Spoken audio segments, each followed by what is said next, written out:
Selamat datang di talk show Sibyl Peace. Saya Ruby Khalifah, tuan rumah Sibyl Peace.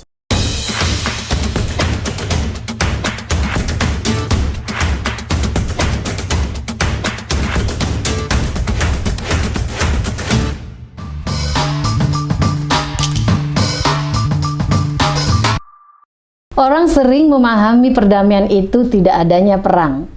Jadi, tidak ada perang, maka kerja-kerja perdamaian dianggap tidak relevan. Lantas, bagaimana kerja-kerja perdamaian dilakukan dalam situasi yang tidak ada perang atau tidak ada konflik secara terbuka? Dan bagaimana kepemimpinan perempuan berkontribusi membangun resiliensi di komunitasnya? Talk show Sibyl Peace edisi perdana ini akan membahas perjuangan seorang perempuan bernama Rohimah yang berusaha mengubah kampungnya yang dulu tertinggal, kurang ada rasa peduli, mudah digerakkan gosip, dan perempuannya sama sekali tidak diperhitungkan. Kini menjadi kampung yang peduli, punya solidaritas tinggi, lebih hijau, dan memiliki resiliensi tinggi di mana perempuan memainkan peran aktif. Membangun resiliensi warga metropolitan. Perempuan bekerja untuk membangun perdamaian jumlahnya berlimpah. Kita pernah mendengar cerita heroik para perempuan penjual ikan dalam menghentikan konflik di Ambon dan Poso. Tahun 2000, sebuah kongres perempuan Aceh digelar menghadirkan 500 perempuan korban dari berbagai wilayah untuk membicarakan pentingnya perdamaian Aceh. Kita mudah membayangkan peran-peran perdamaian ketika ada konflik terbuka atau perang. Tetapi bagaimana perempuan bergerak ketika tidak ada lagi perang atau tidak ada lagi konflik terbuka? Nah, bagaimana kerja-kerja perdamaian dilakukan dalam sebuah masyarakat perkotaan seperti Jakarta, di mana orang-orang dari berbagai macam suku, agama, dan kepercayaan, kelas sosial yang berbeda, dan tentu perbedaan kepentingan politik, bersatu di dalam sebuah komunitas. Telah hadir bersama saya, Ibu Rohimah, Ketua Sekolah Perempuan Pondok Bambu. Apa kabar Ibu? Alhamdulillah baik Mbak. Terima kasih ya sudah hadir dan bersedia memenuhi undangan kami dalam talk show Sibyl Peace ini.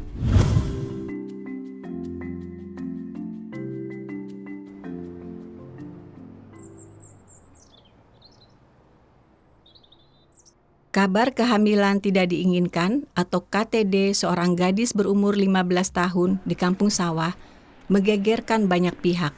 Ibu-ibu yang aktif di sekolah perempuan menyelamatkan korban di rumah aman, mengajak dialog orang tua, mendorong para tetangga untuk berempati dan peduli. Rohimah dengan sejumlah ibu-ibu lainnya membuktikan bahwa kepedulian dan empati lebih bisa menyelesaikan masalah daripada caci maki dan pengucilan pada korban dan keluarga. Ya, Rohimah adalah perempuan Betawi yang mengalami transformasi dari perempuan biasa menjadi pemimpin. Rohimah awalnya adalah ibu rumah tangga biasa yang tidak pernah bicara di publik, juga tidak terlibat aktif dalam kegiatan sosial. Tinggal di sebuah perkampungan padat di tengah ibu kota yang dipenuhi pendatang berbagai suku dan budaya. Rohimah menjadi saksi hidup kemiskinan yang terstruktur dan masalah sosial yang kompleks di Pondok Bambu, Jakarta. Di lingkungan Rohimah, kasus kekerasan terhadap perempuan tinggi dan kasus penyalahgunaan obat terlarang juga marak. Akibatnya, ketegangan antar suku tinggi. Prasangka negatif juga berkembang, sering menimbulkan ketegangan antar tetangga. Rohimah menikah di bawah usia 18 tahun. Ia menjadi penyintas perkawinan anak. Saat ini, ia dan suaminya, Sirto, dikaruniai 2 orang anak perempuan. Pada tahun 2007, Rohimah bergabung dengan Sekolah Perempuan Perdamaian Aman Indonesia. Proses belajar di sekolah perempuan mengubah dan mentransformasi banyak hal. Rohimah dan ibu-ibu sekolah perempuan mempelajari berbagai modul dan materi. Akibat perubahan pola pikir dan pengetahuan para ibu ini, karakter lingkungan tempat tinggal mereka pun berubah. lingkungan, dan masyarakat menjadi lebih peduli dan saling membantu. Mereka pun akhirnya lebih mudah menyelesaikan masalah mereka sendiri. Saat ini, tidak terhitung berbagai inisiatif yang sudah dilakukan oleh Rohimah dan ibu-ibu sekolah perempuan. Mereka terpanggil berpartisipasi untuk meyakinkan bahwa suara perempuan penting dan harus dilibatkan. Wujud kepedulian Rohimah disalurkan dengan menjadikan sekolah perempuan aktif berperan dalam posyandu, PAUD, Jumantik, dan berbagai kegiatan warga. Mereka juga aktif di RT, RW, dan kelurahan. Mereka bergerak atas dasar kepedulian akan lingkungan yang mereka tinggali. Bahkan di masa pandemi ini, Rohimah sekali lagi membuktikan bahwa ia mobilisator andal dalam masa krisis. Inisiatif-inisiatif itu tidak berhenti. Rohimah menjadi mobilisator sumbangan bagi masyarakat yang terdampak pandemi. Ia datang ke rumah-rumah warga, mengetuk pintu mereka untuk membantu yang terdampak pandemi dan yang tengah melakukan isolasi di rumah masing-masing. Itu sungguh tidak mudah. Karena di lingkungan Rohimah, para tetangga yang diminta bantuan juga miskin dan terdampak pandemi. Namun Rohimah berpikir, kalau bukan tetangga, siapa lagi yang mau menolong? Rohimah bersama teman-teman sekolah perempuan juga membantu distribusi bantuan dari pemerintah ketika pandemi berlangsung. Itu semua ia jalani tanpa imbalan uang, murni untuk kemanusiaan dan rasa kepedulian. Padahal, membantu distribusi bukan tanpa tantangan. Seringkali warga mengeluh dan komplain. Rohimah dengan cerdiknya memberikan akses pada sumber informasi utama ketika ada yang mencurigai. Agar semuanya transparan, Rohimah ingin memastikan keamanan insani semua orang terpenuhi. Selain aktif di masyarakat, ia juga tidak melupakan lingkungan terdekatnya, yaitu keluarga. Semua anaknya lulusan perguruan tinggi. Rohimah mencontohkan kepada masyarakat. Ia bukan hanya berkata-kata bahwa pernikahan dini tidak baik. Lebih baik menyekolahkan anak sampai setinggi-tingginya. Tapi ia mencontohkan, ini adalah prestasi di tengah himpitan ekonomi dan masyarakat yang masih menganggap pendidikan bukan prioritas. Suaminya, Sirto, saat ini juga menjadi contoh di masyarakat berkat Rohimah. Ia banyak membantu pekerjaan domestik, mencuci baju, mencuci piring, membuat kopi, dan lain-lain. Sirto mengaku itu karena ia melihat dan belajar dari Rohimah. Rohimah melahirkan laki-laki baru. Rohimah menjadi bukti bahwa mendidik perempuan berarti mendidik masyarakat dan keluarga. Mendidik perempuan berarti mendidik seluruh masyarakat dunia. Bisa diceritakan apa yang terjadi sebenarnya Bu 14 tahun yang lalu sehingga Ibu tergerak untuk melakukan sebuah perubahan? Dulu 14 tahun yang lalu kampung saya itu kampung yang sangat kumuh, padat penduduk, karena di kampung kami itu bermacam-macam dari suku Jawa, Sunda, jadi sering terjadinya stigmanisasi, sering terjadi konflik seperti itu. Tapi seiring ada sekolah perempuan, perubahan itu sudah terlihat. Apa sih yang sebenarnya membuat, pengalaman apa maksud saya yang sangat pribadi ya, yang membuat Ibu begitu meyakini bahwa ini harus dilakukan sesuatu gitu? Pengalaman pribadi sebenarnya saya itu adalah penyintas pernikahan di bawah 19 tahun ya. Jadi kayaknya menikah muda itu belum siap secara mental, secara ekonomi, sehingga sering terjadi konflik antara suami dan keluarga gitu. Nah, Ibu tadi kan sempat bicara tentang sekolah perempuan ya, dan saat ini Bu Rohimah juga sebagai ketua sekolah perempuan Pondok Bambu. Nah, saya ingin sekali mendengar lebih jauh bagaimana sekolah perempuan ini sebenarnya menjadi titik balik dari perubahan yang ada di kampung Ibu. Bahkan saya juga mendengar banyak berita positif di mana kehadiran sekolah perempuan ini begitu kuat diterima dan bahkan sudah berhasil ya memperkuat atau meningkatkan kepercayaan diri ya banyak perempuan di kampung Ibu, dan bahkan sekarang udah banyak sekali aktif di kegiatan-kegiatan sosial. Nah, Ibu sendiri kan juga berproses di dalam sekolah perempuan ya. Nah, saya ingin Ibu mengelaborasi pengalaman-pengalaman apa yang selama ini Ibu jalani dalam berproses di sekolah perempuan itu betul-betul berpengaruh membentuk jiwa kepemimpinan Bu Rohimah saat ini. Oh, karena apa? Di adanya kelas sekolah perempuan itu, organisasi sekolah perempuan, kami perempuan-perempuan didorong untuk bicara di depan forum-forum, dilibatkan. Jadi mungkin salah satu itu, jadi kami punya kepercayaan diri untuk menyampaikan apa yang menjadi keinginan, atau ya di sekolah perempuan itulah kami belajar untuk berusaha bicara kalau ada masalah, cerita, karena kan diawali kelas sekolah perempuan itu diawali dengan curhat. Nah, di situ jadi kami perempuan-perempuan belajar untuk bicara, mengeluarkan apa yang menjadi permasalahan di lingkup keluarga, tetangga. Ya, mungkin dari situlah muncul kepercayaan diri perempuan untuk bicara gitu, menjadi pemimpin. Nah, Ibu tadi bicara tentang curhat ya. Apa nggak bahaya tuh Bu curhat di antara para ibu-ibu ini Bu? Nanti jangan-jangan disampaikan ke sana kemari. Oh enggak, kalau di kelas sekolah perempuan itu curhat itu memang secara internal, khusus di sekolah perempuan saja.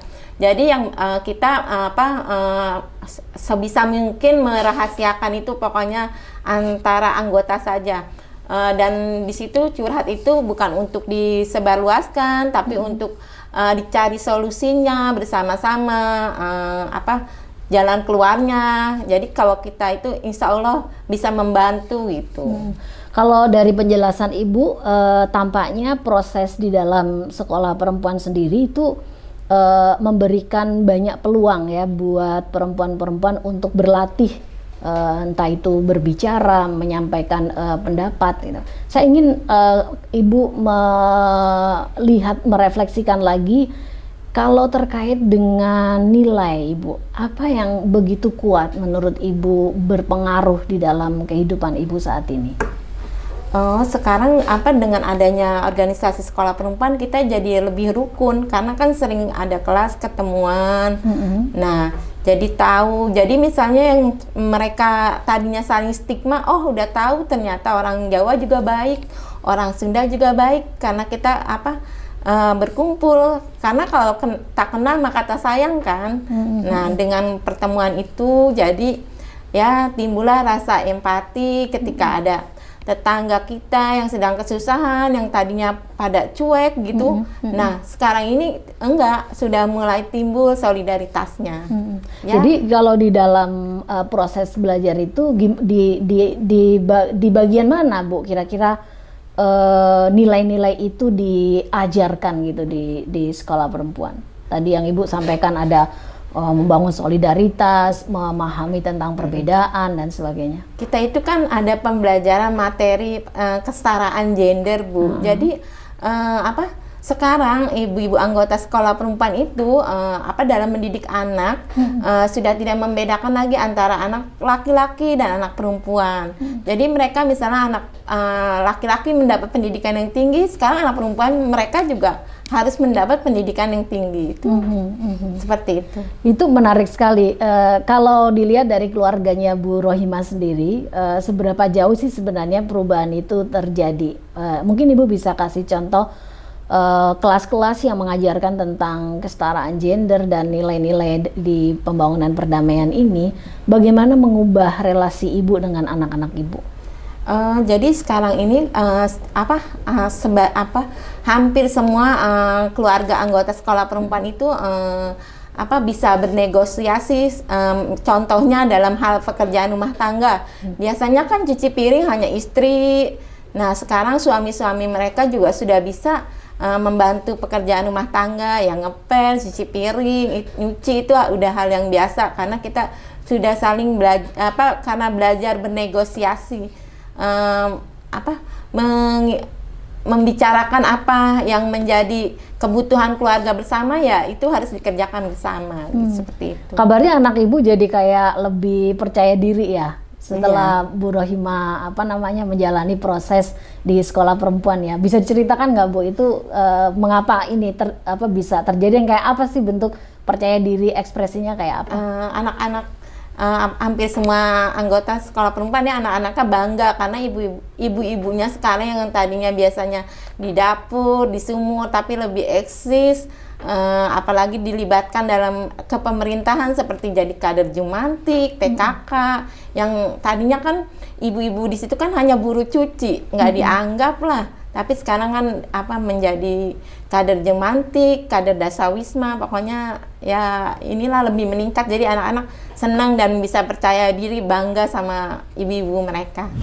Wah, seru banget ya. Pasti itu menjadikan keluarga sangat lebih setara dan lebih punya kepercayaan satu dengan yang lainnya. Nah, kalau dilihat dari perubahan di anak-anak, tentu ada juga perubahan di pasangan Bu Rohimah ya. Nah, sepertinya memang kalau dari cerita Ibu sebelumnya itu Pak Sirto, suami Bu Rohimah, juga mengalami sebuah transformasi di dalam dirinya. Nah, sepertinya juga Pak Sirto sangat bangga melihat perubahan yang ada di Bu Rohimah gitu. Nah, saya pengen dengar nih dari perspektifnya Ibu, kira-kira perubahan Pak Sirto ini berpengaruh seperti apa kepada Bu Rohimah? Ya sekarang kan kayak Pak Sirto udah bisa mengerjakan pekerjaan rumah, jadi saya nggak terlalu terkekang, maksudnya setiap mau pergi kemana dapat izin, jadi saya bebas untuk bergerak di masyarakat, membantu sosial gitu. Nggak yang kayak kesini nggak boleh, kesana nggak boleh kan, jadi terkekang kan, perempuan jadi di rumah terus. Tapi suami saya nggak seperti itu, sekarang sudah berubah. Nah, suami saya juga malah ikut mensosialisasikan seperti misalnya undang-undang PKDRT itu. Jadi mereka sambil ngobrol kan, Pak Sirto dapat materi dari saya tuh tentang PKDRT, undang-undangnya. Nah, jadi Pak Sirto ikut menyampaikan ke teman-teman lakinya, maksudnya teman sesama laki, maksudnya kalau lagi ngobrol, ngopi bareng, jadi bisa cerita-cerita materi yang diajarkan di sekolah perempuan juga sih. Iya, itu menarik banget ya. Yang nonton di talk show ini mungkin belum familiar ya dengan undang-undang PKDRT. Undang-undang PKDRT itu adalah undang-undang penghapusan kekerasan dalam rumah tangga, di mana Indonesia sudah lama memilikinya. Jadi apa yang terjadi kekerasan di dalam rumah tangga itu bagian dari kriminal gitu.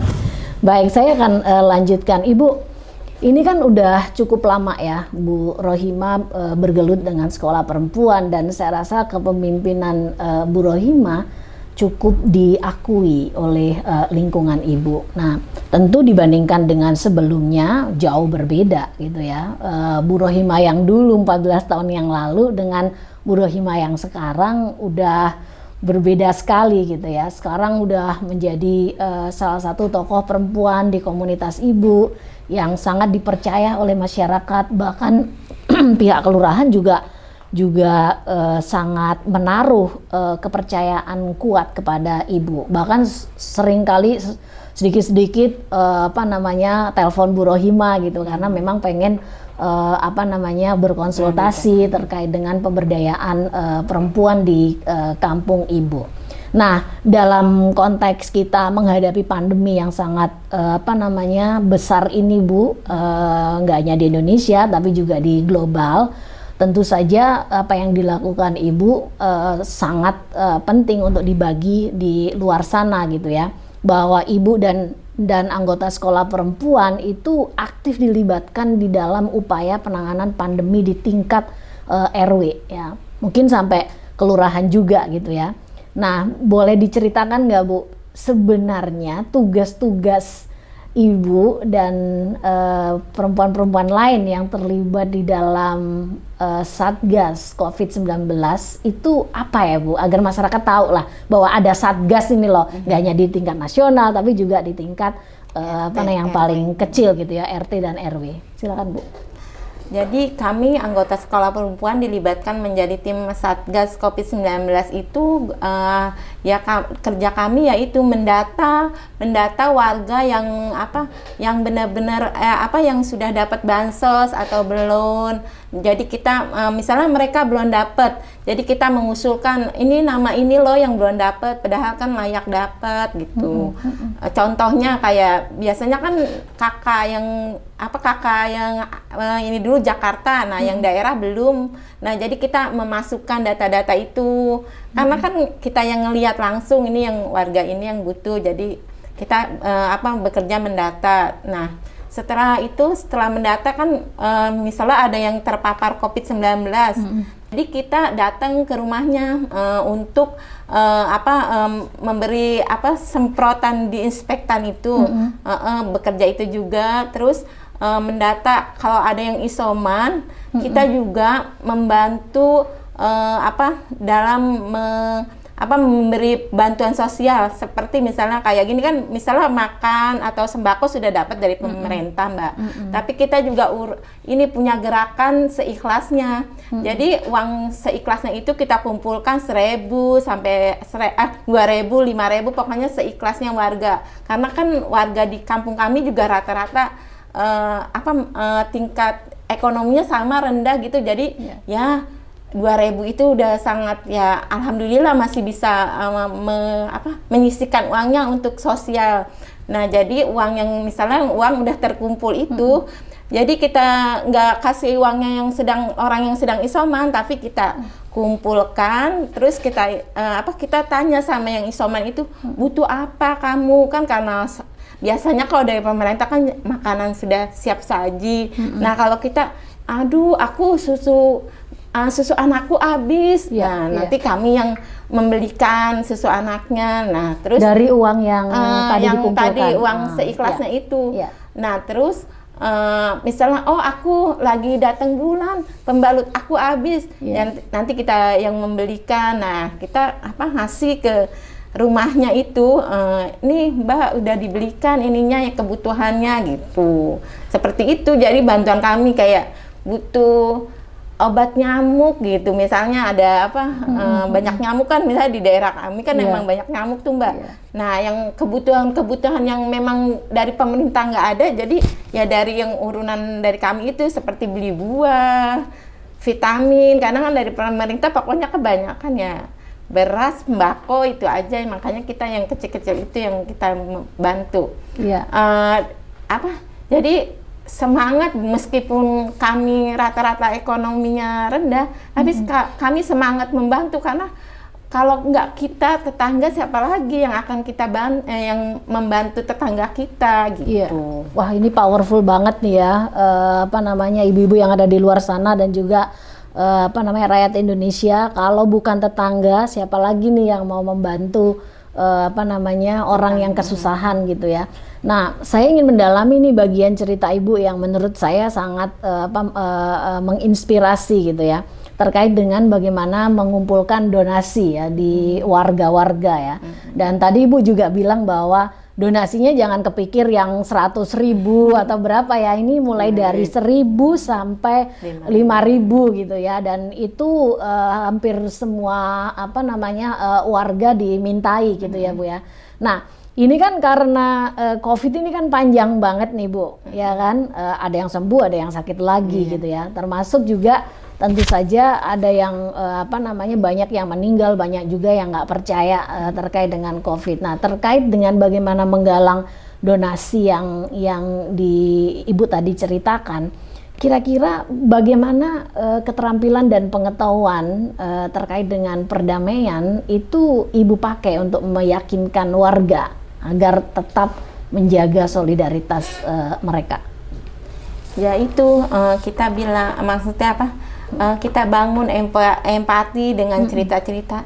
Yuk, seandainya keluarga kita yang tertimpa sakit, terus memang di sana rata-rata ekonomi ya supir bajai, ojek online. Kan kalau memang isoman itu benar-benar nggak menghasilkan uang. Iya. Jadi kita bangun empati. Jadi dengan narasi cerita-cerita, yuk seandainya kita harus membayangkan seandainya keluarga kita yang tertimpa sakit itu terus nggak punya uang seperti apa. Jadi ya dengan cerita-cerita itu akhirnya mereka yuk kita ulurkan 1.000, 2.000, dan kami juga punya tip Mbak caranya untuk meminta bantuan itu nggak setiap waktu, maksudnya kami pilih misalnya sore ya, karena sore itu menurut kami perempuan-perempuan sudah mulai santai dan mungkin ada sisa uang belanjanya, jadi 2.000 gitu, ada sisanya, oh ini boleh gitu.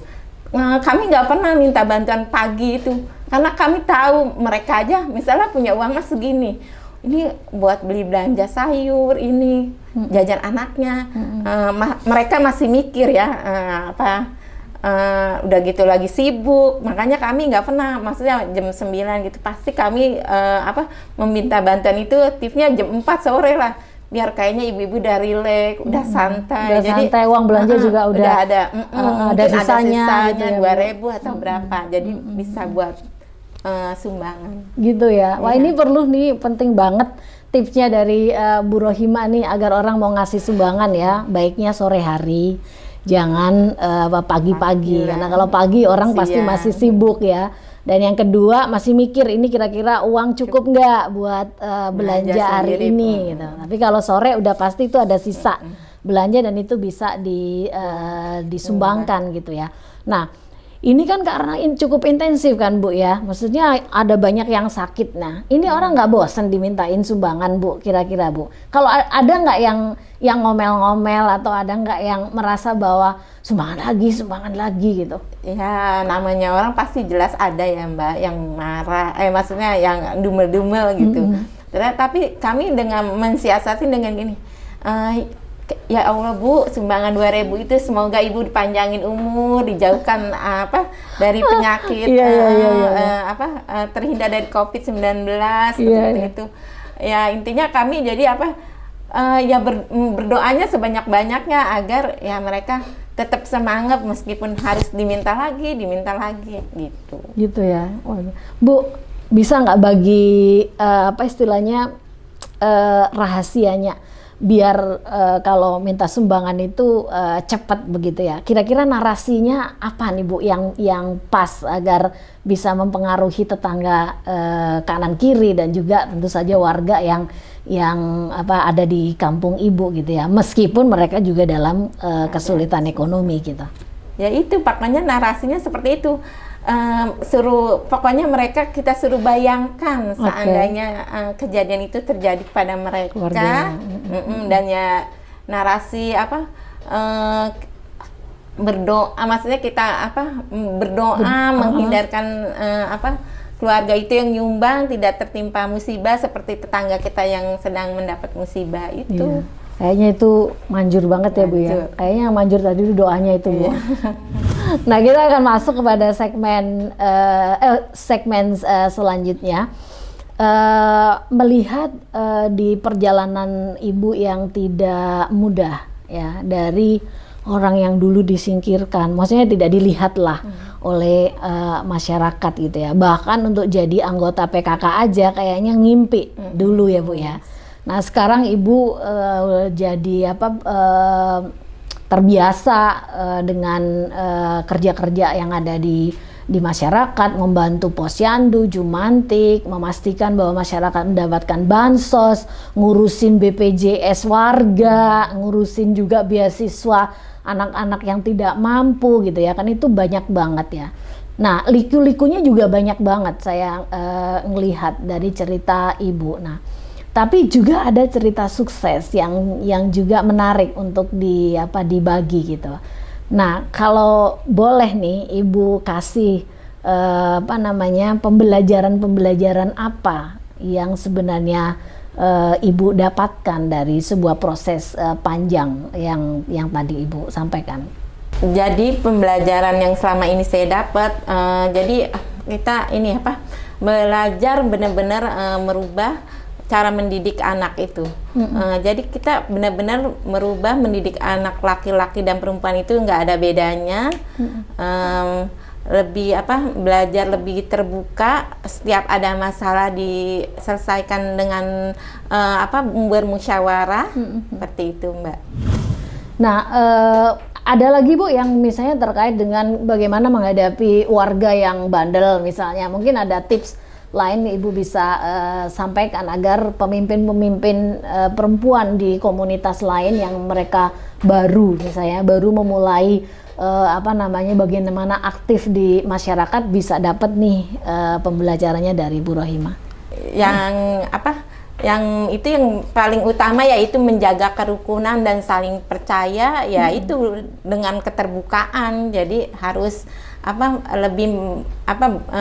mendekatkan, lebih dekat gitu, merangkul. Kalau kerja-kerja di masyarakat ya harus seperti itu, lebih terbuka dan saling percaya, intinya seperti itu. Baik. Nah, ini ada hal, katakanlah bisa seperti tips begitu Ibu ya, yang bisa Ibu sampaikan terkait bagaimana membangun relasi yang terbuka dengan keluarga ya, dengan anak-anak maupun dengan suami. Ini soalnya krusial banget nih Bu Rohimah, karena kan masyarakat itu kan dibangun dari keluarga. Nah, keluarga itu adalah pondasi penting sebuah perubahan sosial. Maka keluarga yang seperti apa? Adalah keluarga yang terbuka, keluarga yang tentu bahu membahu dan sebagainya. Nah, dalam konteks Ibu mengalami sebuah transformasi yang panjang ini, bagaimana Ibu bisa membuat anak-anak percaya, kemudian suami juga begitu mendukung saat ini. Nah, itu bagi Bu tipsnya Bu buat perempuan Indonesia di sana. Jadi tipsnya buat perempuan-perempuan di luar sana yaitu harus melibatkan semua anggota keluarga dalam hal apapun, berkomunikasi secara terbuka, terus berani mengeluarkan pendapat. Jadi ketika selama ini kan misalnya suami bentak-bentak kita diem aja. Nah, sekarang kita mulai berani, oh aku nggak suka dong dibentak-bentak terus, di mana salahku gitu. Jadinya ya lebih terbuka dan berani bicara tentang hak-hak kita gitu aja sih Mbak tipsnya. Baik, terima kasih Bu Rohimah sudah meluangkan waktu bersama dengan kami. Mudah-mudahan ini bisa memberikan inspirasi buat banyak orang yang menonton acara ini. Sama-sama, amin. Kita udah mendengarkan cerita Bu Rohimah ya, salah satu perempuan yang mengalami proses panjang bagaimana mengubah sebuah kampungnya. Dan tentu saja cerita itu menjadi cerita yang begitu inspiratif dan tentu sangat bisa itu terjadi pada Anda sekalian yang sedang menonton acara ini. Nah, saya ingin menutup acara ini dengan mengambil sebuah kesimpulan gitu ya. Ada 3 hal penting yang ingin saya sampaikan. Yang pertama, bahwa perempuan sebagai penjaga kehidupan memiliki genuinitas, kepekaan terhadap narasi kehidupan. Ini yang membuat bekerja dengan perempuan akan mendorong kita untuk senantiasa memikirkan kelompok-kelompok yang juga termarginal di masyarakatnya. Mengapa? Karena perempuan adalah salah satu kelompok marginal yang ada di masyarakat kita. Jadi bekerja dengan mereka secara otomatis akan membuat kita memikirkan juga ada kelompok-kelompok seperti lansia, kelompok disabilitas, kelompok minoritas agama, kelompok-kelompok yang mungkin memiliki ekspresi gender yang berbeda di masyarakat kita dan tentu perbedaan-perbedaan yang lainnya. Nah, menempatkan perempuan sebagai aktor perubahan bisa menawarkan perspektif interseksional yang baik pada kita. Artinya, kita akan mampu menangkap aktor-aktor yang berbeda, mengupas lapis-lapis kerentanan berpotensi konflik, dan melihat potensi solusi dari lintas bidang. Yang kedua, perubahan yang dimulai oleh perempuan itu berpotensi berkelanjutan. Ini karena perubahan di komunitas harus diawali dari perubahan di tingkat keluarga dulu. Gitu. Nah, perempuan atau figur seorang ibu merupakan jantungnya keluarga. Maka pemberdayaan ibu dengan membangun kepercayaan dirinya, keterampilan kepemimpinannya, dan membekali dengan komunikasi non-kekerasan akan membuka pintu-pintu perubahan. Dan ketiga, peace building sebagai sebuah pendekatan akan melekat kuat kepada kepemimpinan perempuan, tidak saja memberikan jaminan berpikir terbuka dan peka terhadap perbedaan, tetapi peace building menawarkan cara-cara unik menjaga kohesi sosial, membangun kesetaraan relasi di dalam keluarga dan komunitas, serta memperkuat infrastruktur perdamaian seperti kerukunan dan gotong royong. Rohima meyakinkan pada kita semua bahwa perubahan oleh perempuan adalah niscaya. Terima kasih buat Anda yang menonton talk show She Built Peace. Semoga cerita-cerita yang kami suguhkan mampu menggerakkan Anda untuk meneladani para perempuan perdamaian kita. Perubahan tidak bisa ditunda. Perubahan tidak langsung besar. Perubahan dimulai dari diri sendiri. Jika Anda memiliki cerita inspiratif tentang perempuan yang melakukan perubahan di komunitasnya, bisa hubungi kami di sini ya. Terima kasih atas partisipasinya. Sampai jumpa di tayangan She Built Peace berikutnya.